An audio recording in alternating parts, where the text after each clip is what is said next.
ওকে, একবার আজকের গল্প শুরু করার আগে আমি একবার জাস্ট ঝালি দিই আগে আমরা কি দেখেছিলাম, একটু থরোরি গল্পের আকারে বলে দিই। হ্যাঁ, কি দেখেছিলাম আগের দিন? যে আমাদের গল্পের নাম জেনেছিলাম অবভিয়াসলি দ্য উইন্ড ক্যাপ।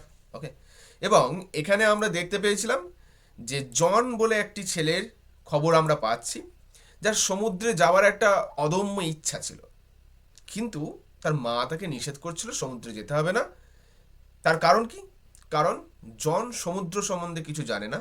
সে কৃষকের সন্তান, মাটি সম্বন্ধে জানে, ঋতু পরিবর্তন সম্বন্ধে জানে, কিন্তু সমুদ্র সম্বন্ধে জানে না। তাই জনের মা তাকে নিষেধ করেছিল। কিন্তু জন খুব ভালো ছেলে ছিল, তাই প্রতিবাদ না করে সেখান থেকে চলে গেছিল খেতে খামারে কাজ করতে। সেখানে গিয়ে সে যখন জমিতে নাঙল দিচ্ছিল, তখন সেই নাঙলের আগায় একটা সবুজ রঙের ছোট্ট কচ্ছপ এসে পড়ে।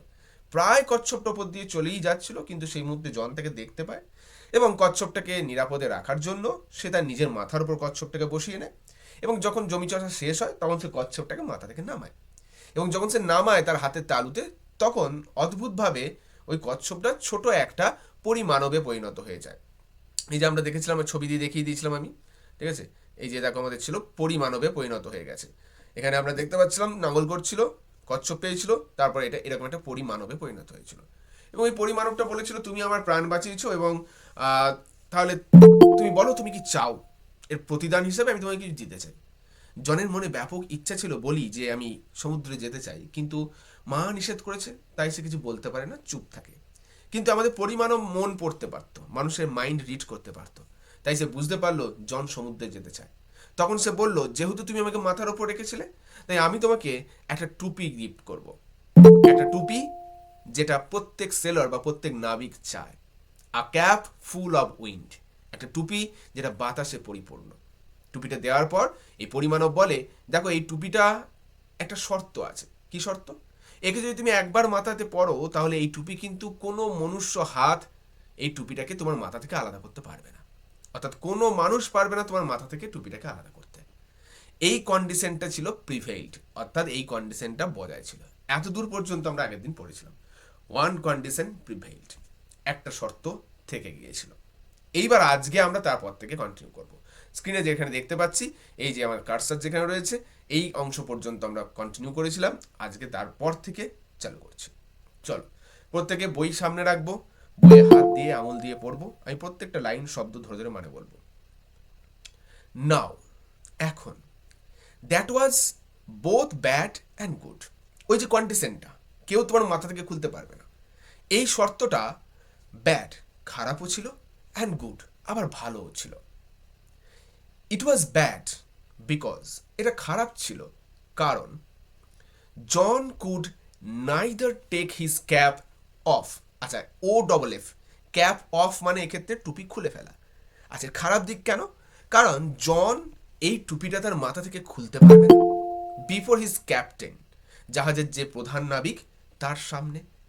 নর অ্যাট বেড টাইম, কিংবা শুতে যাওয়ার সময়ও সে খুলতে পারবে না। তাহলে অবভিয়াসলি এটা খারাপ দিক। একটা জিনিস তো আমরা বুঝতে পারছি যে স্যার শুতে যাওয়ার সময় না খুলতে পারলে অবভিয়াসলি এটা একটা অসুবিধাজনক দিক, কিন্তু ক্যাপ্টেনের সামনে খুলতে হবে কেন? এটা তো আমরা বুঝলাম না। দেখো, আমরা যেমন আমাদের যারা উচ্চপদস্থ কর্মচারী বা অফিসার্স হন কিংবা গুরুজন হন, তাদেরকে শ্রদ্ধা জানাতে নমস্কার জানাই, তেমনি ওদের দেশে কালচার হচ্ছে, কোনো, আমি যদি নিচুপদস্থ কর্মচারী হই, আমার ওপরে যিনি অফিসার রয়েছেন তাকে শ্রদ্ধা জানানোর জন্য মাথা থেকে টুপি খুলে এইভাবে মাথা নত করতে হয়, বো ডাউন বলা হয় ওকে। তাহলে মাথা থেকে টুপিটা খুলতে হবে। কিন্তু জনের তো সেই কন্ডিশন তো আছে যে টুপি খুলতে পারবে না। তাহলে ক্যাপ্টেন তো মনক্ষুণ্ণ হতে পারে যে আমি একজন এত বড় অফিসার, অথচ আমার থেকে নিচু পদস্থ অফিসার হয়েও আমাকে দেখে সে টুপি খুলে সম্মান জানাচ্ছে না। তাহলে এটা তো জনের জন্য খুবই একটা অস্বস্তিকর বিষয় হয়ে দাঁড়াবে। তাহলে এই দুটো বিষয় ছিল খারাপ দিক। এবার কি বলা হচ্ছে দেখো, অ্যান্ড ইট ওয়াজ গুড, এবং এটা ভালো দিকও ছিল। এটা ভালোও ছিল বিকজ, কারণ neither could he lose the cap nor could it be stolen from him. সে টুপিটাকে কোনো হারিয়েও ফেলবে না, আবার টুপিটাকেও তার মাথা থেকে স্টোল অর্থাৎ চুরিও করে নিতে পারবে না। অর্থাৎ তার টুপিটা চুরিও হবে না, হারিয়েও যাবে না। হারিয়ে যাওয়া কি, আমরা অনেক সময় কোনো জিনিস ধরে রেখে দিয়ে ভুলে যাই না? তো এরকম করে তো অনেক জিনিস আমাদের হারিয়েও যায়। কিন্তু জনের তো টুপি মাথা থেকে খোলাই যাবে না, তো রাখাটা কিন্তু প্রশ্নই নেই, মাথাতেই থাকবে। দ্বিতীয়ত, ওই যে কেউ চেষ্টা করলো তার মাথা থেকে এই টুপিটা অনেক ভালো দেখে এটা নিয়ে নিই, আমি এইভাবে বাতাসকে কন্ট্রোল করব, এটা ভাবলেও উপায় ছিল না, কারণ কেউ জনের মাথা থেকে টুপিটা খুলতেও পারবে না, কন্ডিশন তো এটাই। তাহলে এইখানটা থেকে কিন্তু আমাদের কোয়েশ্চেন দেয় যে এই টুপিটার ভালো এবং মন্দ দিকগুলো কী ছিল, what are the good and bad sides of this cap. এখানটা আমরা মার্ক করে রাখবো। বেশ, এরপর কি বলছে দেখো, since it was wind that sailors called for, যেহেতু এটা ছিল বাতাস যেটা সেইলর্স অর্থাৎ নাবিকেরা কল্ড ফর অর্থাৎ চায়, আশা করে, ঠিক আছে, and wind that John could supply, এবং বাতাস যেটা জন এনে দিতে পারত। He soon became very popular, soon মানে শীঘ্রই, সে শীঘ্রই হয়ে উঠল ভেরি পপুলার, খুবই প্রসিদ্ধ বা খুবই বিখ্যাত। পুরো লাইনটা একবারে মানে করলে কি দাঁড়ায় দেখো, নাবিকরা তাদের কাছে বাতাসটা হচ্ছে আসল, এবং এই বাতাসকে যেহেতু জন এনে দিতে পারতো, তাই সকল নাবিকের কাছে জন খুব মানে ফেমাস হয়ে গেল, পরিচিত হয়ে গেল, তাই না? মানে নাবিকরা চাইবে তো যে আমার এই জাহাজে জনের মতো একজন সেলার থাকুক, যে থাকলে আমার জাহাজে বাতাসের কোনো অভাব হবে না এবং আমরা যেখানে খুশি চলে যেতে পারবো। It will be a very easy task for us. তাহলে সেই কারণে জন ভীষণ ফেমাস হয়ে গেল বা পপুলার হয়ে গেল। ফেমাস এবং পপুলার কিন্তু সিনোনিম, হ্যাঁ, বেশ।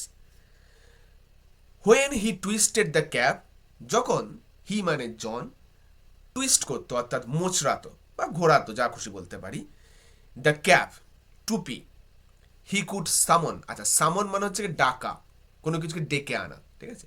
তাহলে জন যখন তার টুপিটা মোচড়াতো বা ঘোরাতো, তার দ্বারা সে ডেকে আনতে পারত কাকে?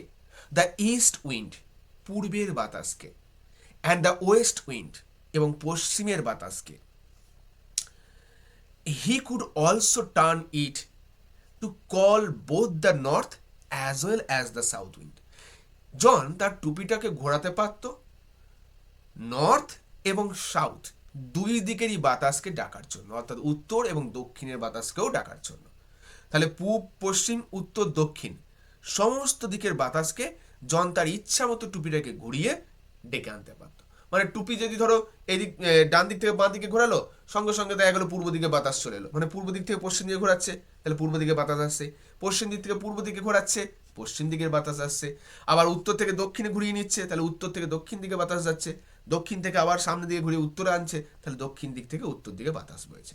অর্থাৎ মোট যে চারটে প্রধান দিক হয়, সেই চারটে দিকের যে কোনো দিক থেকে জন বাতাস আনতে পারছিল। তাহলে দেখো, এত সুন্দর একজন নাবিক থাকলে তো যে কোনো ক্যাপ্টেনই চাইবে যে হ্যাঁ আমার জাহাজ থেকে যেন এই নাবিকটা না চলে যায়। বেশ, এবার কি বলছে দেখো, the captain would therefore never part, captain সেই কারণে, দেয়ারফোর মানে এক্ষেত্রে সেই কারণে, উড নেভার পার্ট কখনই চাইতো না বিভক্ত হতে, পার্ট মানে বিচ্ছিন্ন হয়ে যাওয়া বা বিভক্ত হওয়া, উইথ হিজ প্রাইজড সেলর, তার এই প্রাইজড অর্থাৎ আশীর্বাদ ধন্য, এক্ষেত্রে প্রাইজড মানে পুরস্কার পাওয়া নয়, এক্ষেত্রে পুরস্কারই বলতে পারো ইন দ্য সেন্স অফ আশীর্বাদ, ওই যে বলি না বর পাওয়া। তাহলে তার এই আশীর্বাদ ধন্য নাবিকের সঙ্গে ক্যাপ্টেন কখনোই বিচ্ছিন্ন হতে চাইতো না। অ্যান্ড লেট হিম অ্যাসর, অ্যাসর মানে তীর, নদী বা সমুদ্রের তীর বা তট, তাহলে কখনোই তাকে এই পাড়ে যেতে দিতে চাইতো না। একবার যদি পাড়ে ছেড়ে দেয়, আবার যদি অন্য ক্যাপ্টেনটা তাকে জাহাজে তুলে নেয়, কিংবা সে যদি ফিরিয়ে না আসে, তাহলে তো একটা ভয় আছে। সুতরাং কোনো ক্যাপ্টেনই চাইতো না জনের মতো এই নাবিককে ছেড়ে দিতে তটভূমিতে। এবার কি বলছে, for a year and a day, এক বছর এক দিনের জন্য, young John did not set foot on land, যুবক John did not set foot অর্থাৎ পা রাখেনি বা পদার্পণ করেনি, অন ল্যান্ড ভূভাগে। তার মানে বুঝতে পারছি এখান থেকে আমাদের মার্ক করতে হবে যে জন কতদিনের জন্য জলভাগে ছিল, এক বছর একদিন, অথবা কোশ্চেনটা ঘুরিয়ে দিতে পারে যে জন কতদিনের জন্য স্থলভাগে পা রাখেনি, এক বছর একদিনের জন্য। He saw nothing but the crunching of the waves, John ওই সমুদ্রে শুধু ঢেউয়ের চুরমার আওয়াজ ছাড়া বা চুরমার বা ওই পাগল করা ঢেউ ছাড়া কিছুই দেখেনি। আচ্ছা, ক্রাঞ্চিং সাউন্ড মানে ঢেউ যখন আছড়ে পড়ে যে আওয়াজটা হয়, that sound is called crunching sound. তাহলে জন এই ক্রাঞ্চিং সাউন্ড বা সমুদ্রের ঢেউ ভাঙার আওয়াজ ছাড়া এক বছরে কিছুই শোনেনি। Soon there grew in his heart a strong desire, soon মানে শীঘ্রই, দেয়ার গ্রিউ সেখানে বেড়ে উঠেছিল, গ্রিউ মানে বেড়ে ওঠা, মানে অতীতকালে বেড়ে উঠেছিল আর কি বলবো, ইন হিজ হার্ট তার হৃদয়ে, আ স্ট্রং ডিজায়ার একটা প্রবল, এক্ষেত্রে স্ট্রং মানে শক্তিশালী নয়, প্রবল বলবো, ডিজায়ার মানে আকাঙ্ক্ষা বা ইচ্ছা, একটা প্রবল ইচ্ছা কিসের, টু সি দ্য ল্যান্ড স্থলভাগকে দেখা। তাহলে যেহেতু 1 বছর 1 দিন ধরে সে স্থলভাগকে একবারও দেখেনি, তাই তার মনে একটা প্রবল ইচ্ছা জন্মেছিল স্থলভাগকে দেখা। বেশ বেশ এখানে আমরা কয়েকটা ছবি দেখতে পাচ্ছি। এই যে আমি জিনিসটা বলেছিলাম, জন এরকম পালতোলা, তখন আগে সব জাহাজ হতো, আর এই যে ক্যাপ্টেনকে সম্মান জানানোর যে বিষয়টা আমি বলেছিলাম, সেটা এরকম টুপি খুলে সম্মান জানাতে হয়। আর এই যে ঢেউ ভাঙার শব্দ বা ক্রাঞ্চিং সাউন্ড যেটা বলেছিলাম, সেটা এই যে এরকম বারবার ঢেউ যখন আছড়ে পড়ে, ঢেউ আছড়ে পড়ার যে শব্দটা হয়, এরকম আমরা যারা সমুদ্রে গেছি নিশ্চয়ই আমাদের প্রত্যেকের আইডিয়া আছে যে সমুদ্রের জলে কেমন আওয়াজ হয়, ঢেউয়ের কেমন আওয়াজ হয়, তা সেই আওয়াজটাকে বলা হচ্ছে ওই ক্রাঞ্চিং সাউন্ড। ওকে, চলো এবার কন্টিনিউ করি তারপরে অংশটা। Oh, let me go ashore just for one day. Oh, let me go ashore, আমাকে যেতে দাও বা যেতে দিন স্থলভাগে। অ্যাসোর মানে বলেছিলাম তীর বা তটভূমি, বা আমরা এখানে স্থলভাগও বলতে পারি। জাস্ট ফর ওয়ান ডে, অন্তত পক্ষে একটা দিনের জন্য। হি বেগড, অর্থাৎ জন প্রার্থনা করলো। বেগ মানে আমরা জানি ভিক্ষা করা, কিন্তু এখানে ওই ইন দ্য সেন্স ওই রকম ভিক্ষা নয় যে ওই চাল টাকা পয়সা ভিক্ষা চাওয়া, সেটা নয়। এখানে বেগ মানে হচ্ছে কি প্রার্থনা করা, প্রার্থনাটাও তো এক প্রকার ভিক্ষা চাওয়া। বেশ, কার কাছে প্রার্থনা করলো? দ্য ক্যাপ্টেন, ক্যাপ্টেনের কাছে, কারণ অবভিয়াসলি ক্যাপ্টেনের অনুমতি ভীষণভাবে দরকার জাহাজ থেকে বেরিয়ে যাওয়ার জন্য। When they had sighted land, যখন তারা দেখতে পেয়েছিল স্থলভাগ। সাইটেড, SIGHT, সাইট মানে হচ্ছে দৃশ্য, ঠিক আছে? তাহলে সাইটেড মানে তাদের দৃশ্যতে এসেছিল বা তাদের দৃষ্টিতে এসেছিল, সোজা ভাষায় বললে দেখতে পেয়েছিল। তাহলে সাইটেড শব্দের অর্থ কি? দেখতে পেয়েছিল। যখন তারা দেখতে পেয়েছিল ল্যান্ড, ল্যান্ড মানে এটা আর বলতে হয় না নতুন করে, আমরা সবাই জানি ভূভাগ বা স্থলভূমি। তাহলে জন যখন স্থলভূমি দেখতে পেয়েছিল, তখন সে ক্যাপ্টেনকে রিকোয়েস্ট করেছিল যে দয়া করে আমাকে অন্তত একটা দিনের জন্য হলেও স্থলভাগে যেতে দিন। হি প্রমিসড, জন কথা দিয়েছিল, প্রমিস মানে শপথ করা বা কথা দেওয়া। হি উড রিটার্ন, সে ফিরে আসবে, রিটার্ন মানে ফিরে আসা। But the captain was unmoved, কিন্তু ক্যাপ্টেন সম্পূর্ণ অনড় ছিল। আনমুভড মানে যার মধ্যে কোনো পরিবর্তন নাই, অনড়, ঠিক আছে? নো নরণ নো চরণ যাকে বলা হয়। হাউএভার, যাই হোক, John could not stop dreaming of the land, John কিন্তু স্থলভাগের স্বপ্ন দেখা থামাতে পারল না। বাস্তবে হয়তো যেতে পারলো না, কিন্তু দেখো আমরা যেটা মনে মনে চাই, শুরুতেও দেখেছিলাম না গল্পে, যে জন সমুদ্রে আসতে চাইছিল, মা আটকাচ্ছিল, কিন্তু সমুদ্রের স্বপ্ন দেখা সে ছাড়ছিল না। এখন দেখো পুরো কেসটা উল্টো দিকে হচ্ছে। এখন জন স্থলভাগে নাই, জলভাগে আসতে পেরেছে, কিন্তু এখন সে স্থলভাগে ফিরতে চায়, কিন্তু এখনো তাকে আটকানো হচ্ছে। আটকাচ্ছে কে? ক্যাপ্টেন। এবং তখনও যেমন সে জলভাগের স্বপ্ন দেখা ভুলতে পারেনি, এখন স্থলভাগের স্বপ্ন দেখা ভুলতে পারছে না। বেশ, এবার কি বলছে দেখো। ওয়ান কোয়াইট আফটারনুন, এক শান্ত বিকালে। কোয়াইট আফটারনুন, কোয়াইট মানে হচ্ছে শান্ত, আফটারনুন মানে বিকেল। হি লে ফাস্ট অ্যাসলিপ, সে খুব দ্রুতই ঘুমিয়ে পড়েছিল, ঠিক আছে? লে মানে অ্যাকচুয়ালি শুয়ে পড়া বোঝায়। সে দ্রুতই ঘুমিয়ে পড়েছিল, অ্যাসলিপ মানে ঘুমিয়ে পড়া। And fail to dreaming again, এবং সে আবার স্বপ্ন দেখা শুরু করলো। ঘুমিয়ে ঘুমিয়ে তো আমরা অনেকেই স্বপ্ন দেখি, জনও স্বপ্ন দেখা শুরু করলো।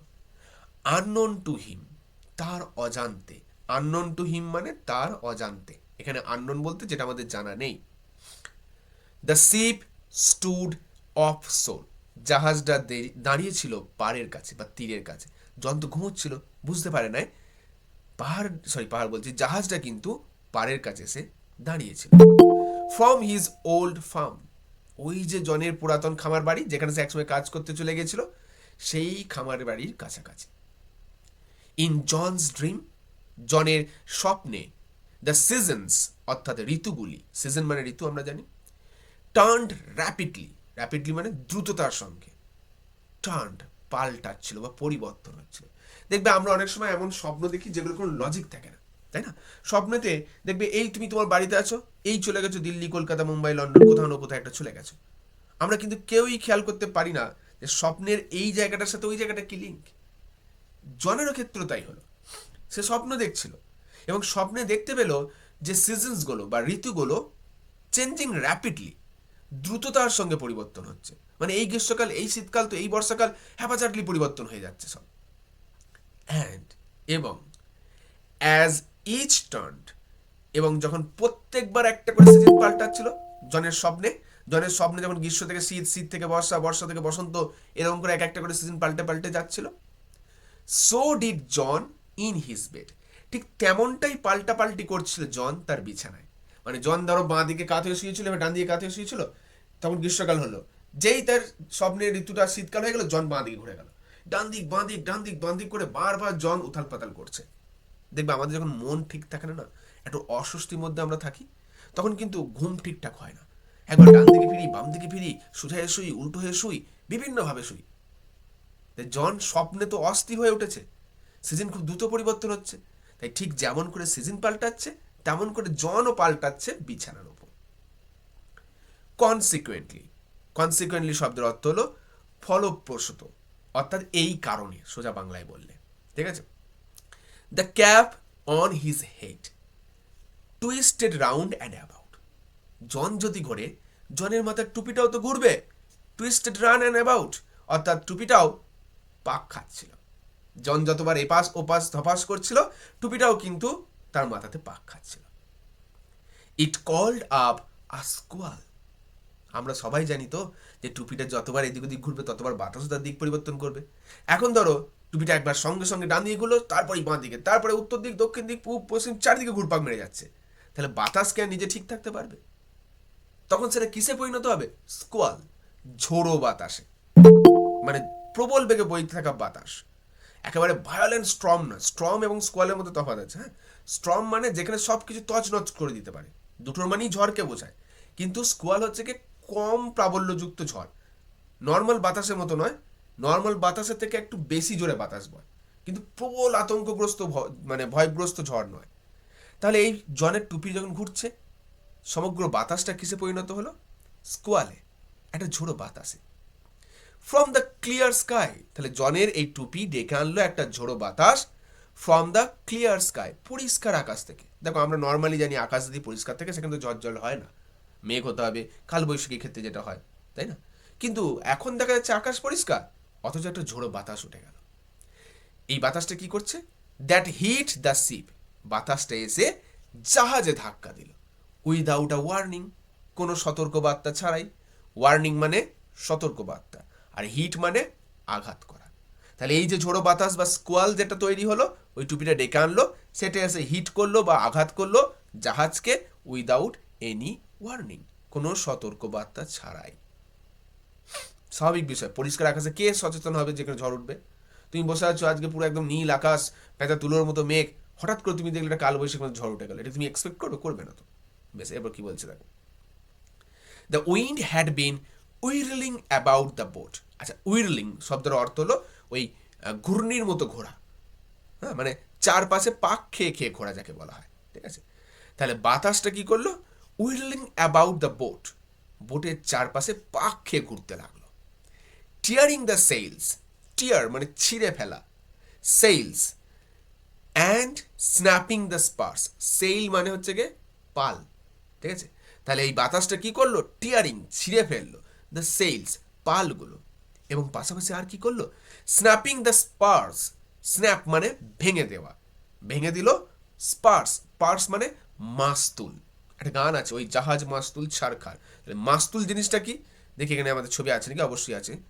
আচ্ছা, এইরকম কন্ডিশনটা হয়েছিল। মাস্তুলটা বলি, এই যে মাঝখানে একটা দণ্ড দেখতে পাচ্ছ, আমরা সবাই দেখতে পাচ্ছি একটা দণ্ড, যেখানে পালগুলো সব টাঙানো রয়েছে। দিজ, এই যে একটা দেখো, আর এই একটা রয়েছে, দুটো, এইসব আরও কয়েকটা থাকে। দিজ আর দ্য মাস্তুল অর স্পার্স, ঠিক আছে। এগুলি কি বলা হয়?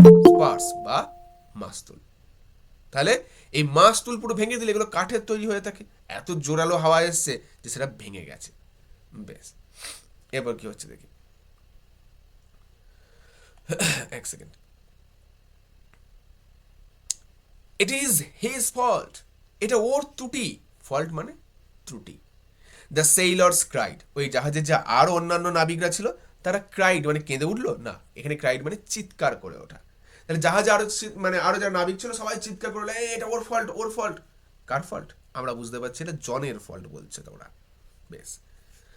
দে সাউটেড ইন অ্যাঙ্গার, তারা সবাই সাউটেড অর্থাৎ চিৎকার করলো, ইন অ্যাঙ্গার রাগে, অ্যান্ড ফিয়ার এবং ভয়ে, ভয় তো থাকবেই, সমুদ্রের চারপাশে শুধু জল আর জল, সেখানে যদি এরকম একটা ঝড় ওঠে কার না প্রাণের আশঙ্কা থাকে বা কার না প্রাণের ভয় থাকে। সুতরাং তারা রাগে এবং ভয়ে চিৎকার করে উঠলো, মানে চিৎকার করে ওই যে কথাটা আগে বললাম আমরা সেটা বললো। বেশ। এবং তারা কি করছে? And tried to rip the cap off his head, এবং তারা চেষ্টা করলো, ট্রাইড মানে চেষ্টা করেছিল, টু রিপ RIP, এই রিপ মানে হচ্ছে ছিঁড়ে ফেলা, টু রিপ দ্য ক্যাপ, তারা চেষ্টা করলো ওই টুপিটা ছিঁড়ে ফেলতে ফ্রম হিজ হেড, তার মাথা থেকে। কিন্তু পারবে কি? আমরা জানি কেউ পারবে না, কারণ কন্ডিশন তো সেটাই ছিল যে কোনো মনুষ্য হাত এই টুপিটাকে খুলতে পারবে না। সুতরাং তুমি যতই চেষ্টা করো, ছিঁড়ে ফেলার চেষ্টা করো, খুলে ফেলার চেষ্টা করো, কোনোটাই তো হবে না। কিন্তু এই লোকগুলো ট্রাই করলো, প্রবল ঝড় উঠেছে, তারা খুব রেগে গেল, জনের জন্যই হয়েছে, তারা গিয়ে টুপিটাকে ছিঁড়ে ফেলার চেষ্টা করলো। বেশ, এবার কি হচ্ছে দেখি। ওয়েল, দে ওয়ার আনসাকসেসফুল, হ্যাঁ তারা অসফল হলো, এটাই তো হওয়ার ছিল, কারণ কন্ডিশন তো আমাদের সেটাই, আনসাকসেসফুল মানে ব্যর্থ হওয়া বা অসফল হওয়া। For it was a fairy cap, কারণ এটা তো ছিল একটা ফেয়ারি ক্যাপ, পরীদের দেওয়া টুপি। They pulled it and twisted it, তারা এটা টানলো এবং মোচড়ালো অর্থাৎ ঘোরালো। And so the squall became a storm, এবং সেই কারণে ওই যে ঝোড়ো বাতাস সেটা আবার পরিণত হলো ভয়ানক ঝড়ে। তার মানে এটা সে একবারে হিতে বিপরীত হয়ে গেল।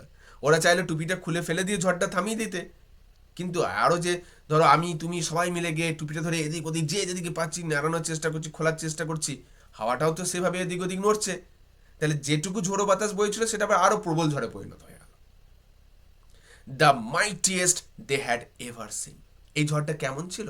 দ্য মাইটিয়েস্ট, আচ্ছা মাইটি মানে শক্তিশালী, ঠিক আছে, তাহলে মাইটিয়েস্ট মানে সুপারলেটিভ ডিগ্রিতে রয়েছে, মাইট, মাইটার, মাইটেস্ট, সব থেকে শক্তিশালী। তাহলে এটা ঝড়টা পরিণত হলো, ঝড়ে পরিণত হলো, এবং এই ঝড়টা কেমন ছিল? সব থেকে শক্তিশালী। দে হ্যাড এভার সিন, তারা এতদিন পর্যন্ত যতগুলো ঝড় দেখেছে তার মধ্যে, অর্থাৎ এই জাহাজে যারা নাবিক ছিল তারা তাদের গোটা জীবনে যত শক্তিশালী ঝড় দেখেছে তার মধ্যে এটা ছিল সব থেকে বেশি শক্তিশালী। এত বড় ঝড় তারা কোনোদিন দেখেনি, এবং অবশ্যই সৃষ্টির কারণ তো তারাই, কারণ তারাই বেশি বাড়াবাড়ি করেছে। বেশ, এরপর দেখো কি বলছে। The captain ordered his men to bring John before him, এবার ক্যাপ্টেন রেগে গেছে। ক্যাপ্টেন তখন বলছে অর্ডার করলো, অর্থাৎ আদেশ দিল, অর্ডার মানে আদেশ দেওয়া। কি অর্ডার করলো? কাদের অর্ডার করছে? হিজ মেন, তার যে লোকজন আছে তাদেরকে, টু ব্রিং জন, ব্রিং মানে নিয়ে আসা, জনকে নিয়ে আসার জন্য, বিফোর হিম তার সামনে। এবার ক্যাপ্টেন খুব রেগে গেছে, বলছে এই যাও গে জনকে নিয়ে আসো, এখনই আমার সামনে নিয়ে আসো, ঠিক আছে। ইন অ্যাঙ্গার, রাগে, অ্যাঙ্গার মানে আমরা জানি রাগ, বেশ, ইন অ্যাঙ্গার অর্থাৎ রাগে, হি গ্রাফট, গ্রাফট মানে হচ্ছে চাপুটে ধরা বা চেপে ধরা, ঠিক আছে, তিনি চেপে ধরলেন কাকে? হিম অর্থাৎ জনকে, জনকে ক্যাপ্টেন একবারে এরকম করে খপ করে ধরলো, ঠিক আছে। By the tail of his striped cap, জামা ধরে নাই, ধরেছিল কি? Tail of his striped cap, অর্থাৎ আমাদের যে ক্যাপগুলো পরি বা টুপিগুলো পরি ওর সামনে দেখবে একটা এরকম রোদ আটকানোর জন্য অংশ থাকে, তো সেটাকে টেইল বলা হচ্ছে বা লেজ বলা হচ্ছে, ঠিক আছে। তো ওটা টুপির লেজ, তাহলে সেই টুপির লেজটা ধরলো, যে টুপিটা কেমন টুপি? স্ট্রিপড, কারণ আমরা দেখেছিলাম ফেয়ারিম্যান একটা স্ট্রিপড ক্যাপ দিয়েছিল, ওই ছাপ ছাপ দাগ কাটা টুপি দিয়েছিল, তাহলে সেই ছাপ ছাপ দাগ কাটা টুপিটার লেজটাকে চেপে ধরলেন ক্যাপ্টেন, ঠিক আছে। টুইস্টেড হিম থ্রাইস, জনকে ধরে 3 বার তাকে ঘুরিয়ে দিলেন। And flung him out to the sea, এবং তারপর জনকে ধরে সমুদ্রে ছুঁড়ে ফেলে দিলেন। ব্যাস, এবার দেখো আমরা ভাবতে পারি স্যার জন মরে যাবে না তো? না, কেন মরবে না? কারণ একটু আগে যদি তোমরা সিকোয়েন্সটা লক্ষ্য করো আমরা দেখতে পাবো যে জাহাজ কিন্তু স্থলভাগের কাছে চলে এসেছিল, তাহলে জাহাজ এখন মাঝ সমুদ্রে নেই, ঠিক আছে, স্থলভাগের কাছাকাছি আছে, হ্যাঁ একেবারে স্থলে দাঁড়িয়ে নেই, কাছাকাছি আছে, সুতরাং এখানে মৃত্যুর চান্সটা অনেকটাই কম। আর বলতে পারো স্যার আমরা তো ওখানে ডুবে যাবো, আরে আমি বা তুমি হলে তো হবে না, কারণ কারণ জন তো নাবিক, সে তো এতদিনে এগুলো শিখে গেছে কিভাবে বাঁচতে হয় সমুদ্রে, সুতরাং এগুলোর ট্রেনিং তাদের আছে। বেশ, তাহলে কি হলো, জনকে ধরে ছুঁড়ে ফেলে দিল ক্যাপ্টেন, সে এত রেগে গেছে আর কি। বেশ, কিন্তু রেগে গিয়ে তো একটা কাজ করে ফেলেছিল, সেটা আমরা খেয়াল করিনি। কি কাজ করেছিল? টুপিটা ধরে 3 বার ঘুরিয়ে দিয়েছিল, কিন্তু আমরা তো জানি এর রেজাল্ট কি হতে পারে। টুপিকে তুমি যত কাটাছেড়া করবে, হাওয়া তত কাটাছেড়া হবে। কি হলো দেখো, কি হয়েছে। বাট কিন্তু the winds called up by the cap spun, বাতাসকে ডাকা হয়ে গেছিল টুপিটা ঘোরানোর দ্বারা। স্পান মানে হচ্ছে ঘোরানো বা পাক খাওয়ানো, সরি ক্যাপ। সেটা কি করলো? Spun the ship 3 times around, জাহাজটাকেও 3 বার ঘুরিয়ে দিয়েছে। টুপিটাকে জোর ঘুরিয়েছে, তাহলে হাওয়া তো চটচটটা ঘুরে গেছে, ধরো মানে এত দ্রুত হাওয়া ঘুরে গেছে যে জাহাজটাও পোঁপো করে 3 পাক ঘুরে গেছে। ওর টুপি ধরে ঘোরাতে গিয়ে গোটা জাহাজটাই একবারে 3 পাকে বাঁধা হয়ে গেছে। এরপর কি হয় সেটা দেখবো আমরা, তবে তার আগে একটু এইখানে দেখে নিই। বেশ, এরপর কি হচ্ছে দেখা যাক। তাহলে ক্যাপ্টেন তো একেবারে রেগে বোম হয়ে গেল, জনকে ছুঁড়ে ফেলে দিয়েছে। এরপর কি হচ্ছে? As John went under the waves, যখনই জন ঢেউয়ের নিচে চলে গেল, দ্য ক্যাপ কেম অফ, টুপিটা এবার খুলে গেল। তাহলে মানুষের হাত খুলতে পারবে না, কিন্তু তার মানে এমনটা নয় যে জনকে সারাটা জীবন টুপিটা পরেই কাটাতে হবে। আরে মানুষের হাত খুলতে পারবে না তো কি হয়েছে, প্রাকৃতিক শক্তি তো খুলতে পারে, তাই না? প্রত্যেকটা কন্ডিশনের পেছনে তার একটা কন্ডিশন লুকিয়ে থাকে। তাহলে এখানে ওই সত্যটার পেছনে সত্য কি ছিল? মানুষের হাত নয়, অন্যান্য শক্তি খুলতে পারে। তাই জন যেই ঢেউয়ে ডুবে গেল, ঢেউয়ের তলায় চলে গেল, টুপিটা তার মাথা থেকে খুলে গেল। সুন দ্য স্টর্ম স্টপড, শীঘ্রই ঝড়ও থেমে গেল। অ্যান্ড জন সোয়াম অ্যাসোর, আচ্ছা সুইম মানে সাঁতার কাটা, তার পাস ফর্ম সোয়াম, অ্যাসোর মানে তীরে তীরে। তাহলে জন কি করলো? সাঁতার কেটে আবার তীরে বা পাড়ে ফিরে এলো। দ্য ক্যাপ ফলোড হিম, টুপিটাও তাকে অনুসরণ করে এলো।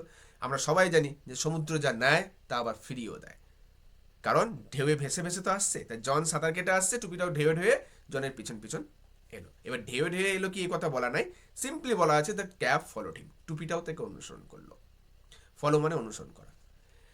When he got to the land, যখন সে ল্যান্ডে অর্থাৎ স্থলভাগে পৌঁছালো, জন পিকড আপ মানে তুলে নেওয়া, দ্য ক্যাপ টুপিটাকে, and and ran home to his mother and farm, তারপর সে তার দৌড়ে মায়ের কাছে গেল এবং তার সেই ফার্ম অর্থাৎ সেই খামার বাড়িতে বা জমিতে, চাষের যে জমি, সেখানে সে ফিরে গেল।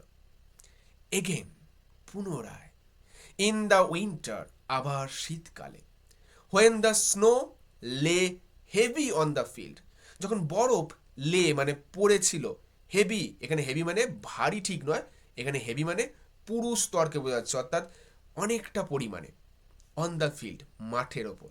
যেহেতু এটা শীত প্রধান দেশ, তো ওদের ওখানে শীতকালে তুষারপাত হয়, এবং তুষারপাত হওয়ার ফলে সেগুলো মাটির ওপর একটা পুরু স্তর ফেলে দেয়, ঠিক আছে? এবং পুরো যেগুলো জমি, সেগুলো তখন কৃষিকাজের অযোগ্য হয়ে যায়, কারণ তোমার জমিতে যদি পুরোটা বরফে ঢাকা পড়ে থাকে, তাহলে কি সেখানে কৃষিকাজ হবে? হবে না। তাই গোটা যে জমি, সেগুলো তখন পুরো বরফে ঢাকা ছিল। He began to dream of the sea, John আবার সমুদ্রের স্বপ্ন দেখা শুরু করলো। আমরা বলবো কি বেহায় রে বাবা, এই এত বড় একটা বিপদ থেকে বেঁচে এলি, তোকে ক্যাপ্টেন ছুঁড়ে ফেলে দিল, কোন মুখে তুই আবার স্বপ্ন দেখিস? আমরা হয়তো দেখতামই না, কিন্তু জন আবার দেখা শুরু করলো। এবং এই জন্যই তো জনের মতো মানুষদের সঙ্গে আমাদের ডিফারেন্স, কারণ আমরা গতানুগতিক পথে চলতে ভালোবাসি, জনের মতো মানুষেরা নিয়ম ভাঙতে ভালোবাসে। কি করছে দেখো, জন ওয়েন টু দ্য ওয়ার্ড্রপ, জন এবার তার ওয়ার্ড্রপের কাছে গেল। ওয়ার্ড্রপ মানে জামা কাপড় রাখার জায়গা, কাইন্ড অফ আলমারি ধরতে পারো। বেশ, got out the fairy cap, সেই রূপকথার টুপিটা আবার বের করলো। And stared at it, stared মানে তাকিয়ে থাকা, এক দৃষ্টে তাকিয়ে থাকা, এর দিকে এক দৃষ্টে তাকিয়ে রইল। ফর আ লং মোমেন্ট, একটা দীর্ঘ সময় জুড়ে। Talking it in his shirt, talking মানে হচ্ছে ঝুলিয়ে নেওয়া বা আটকে নেওয়া, তার জামায় এটাকে আটকে নিল, টুপিটাকে। He ran out to the field, সে দৌড়ে বেরিয়ে গেল মাঠে। He placed the wind cap under a stone, তারপর জন সেই উইন্ড ক্যাপটা রেখে দিল একটা পাথরের নিচে, স্টোন মানে পাথর। Where he knew the fairy man would find it, যেখানে সে জানতো ওই পরিমাণকটা এই টুপিটাকে খুঁজে পাবে। অর্থাৎ জন এবার কিন্তু আর টুপিটা নিয়ে গেল না, ওয়ার্ড্রপ থেকে বের করে আনলো, নিয়ে চলে গেল সোজা মাঠে, যেখান থেকে টুপিটা পেয়েছিল সেইখানেই রেখে দিল, কারণ জন জানতো এইখানেই ফেয়ারিম্যান টুপিটা দেখতে পাবে, কারণ এখানেই তো ফেয়ারিম্যানটা এসেছিল। দেন হি লেফট এগেইন ফর সিজ, তারপর সে সমুদ্রের উদ্দেশ্যে আবারও বেরিয়ে পড়ল। শেষে আমি আলোচনায় আসছি, একটু পড়িয়ে নিই, শেষ করে নিই। For the rest of his life, তার জীবনের বাদ বাকি অংশের জুড়ে, এখানে রেস্ট মানে বিশ্রাম নয়, এখানে রেস্ট মানে অবশিষ্ট, তাহলে তার জীবনের অবশিষ্ট অংশ জুড়ে জন কাটিয়েছিল half the year on a ship, বছরের অর্ধেকটার সময় একটা জাহাজে, and half on the shore, এবং বছরের অর্ধেকটার সময় স্থলভাগে, till at last he owned his own boat, যতক্ষণ না অবশেষে, অ্যাট লাস্ট মানে অবশেষে, সে ওন করছে অর্থাৎ অধিকার করছে বা কিনতে পারছে এক্ষেত্রে, হ্যাঁ, একটা নিজের বোট, অ্যান্ড 100 একর্স ফার্মল্যান্ড, এবং 100 একর কৃষিকাজের জমি। তার মানে বুঝতে পারছি জন এবার কত পরিশ্রম করেছিল। সে একটা নিজের বোট কিনেছিল, 100 একর নিজের চাষের জমিও কিনেছিল। ফ্রম দেন, তখন থেকেই, on he came to be known as captain turtle, তখন থেকেই সে পরিচিত হলো কচ্ছপ ক্যাপ্টেন হিসাবে। অদ্ভুত নাম মনে হচ্ছে, কেন? এটা কোশ্চেনে থাকবে যে জনকে ক্যাপ্টেন টার্টল যে বলা হচ্ছে, তুমি কি মনে করো ইজ ইট কোয়াইট অ্যাপ্রোপ্রিয়েট, এটা কি সত্যিই যথোপযুক্ত ছিল? উত্তর দেখো পরের লাইনে। For he was as much at home on the water as he was on the land. কেন ক্যাপ্টেন টার্টল বলা হতো? কারণ সে যতটা সময় বাড়িতে থাকতো, ঠিক ততটা, মানে যতটা সময় বাড়ি হিসেবে তার জলকে ব্যবহার করতো, ঠিক ততটা সময় বাড়ি হিসাবে সে তার স্থলভাগকেও ব্যবহার করত। তার মানে জন বছরের অর্ধেকটার সময় জলভাগে, অর্ধেকটার সময় স্থলভাগে কাটাতো। এবার প্রশ্ন মনে হতে পারে আমাদের, বছরের অর্ধেকটা ভাগ কেন, যাওয়ার কি দরকার, এত বড় বিপদ ছিল? দেখো, বিপদ তো মানুষের জীবনে একটা পার্ট, ঠিক আছে? রিস্ক যদি না নিই তাহলে কি করে আমরা লাইফে সফলতা পাবো? এখন বছরের 6 মাস বা তার একটু কম সময় হতে পারে, এই যে শীতপ্রধান দেশগুলো, সেখানে কিন্তু তুষারপাত হয় প্রচুর। এবার ওই তুষারপাত হলে তো জমি বরফে ঢাকা থাকছে, তাহলে তো চাষবাস হচ্ছে না, তাহলে আমরা খাবো কি? যদি খেতে না পাই তাহলে এই জীবনটা তো এমনিই থাকবে না, তার থেকে রিস্ক নেওয়া অনেক ভালো।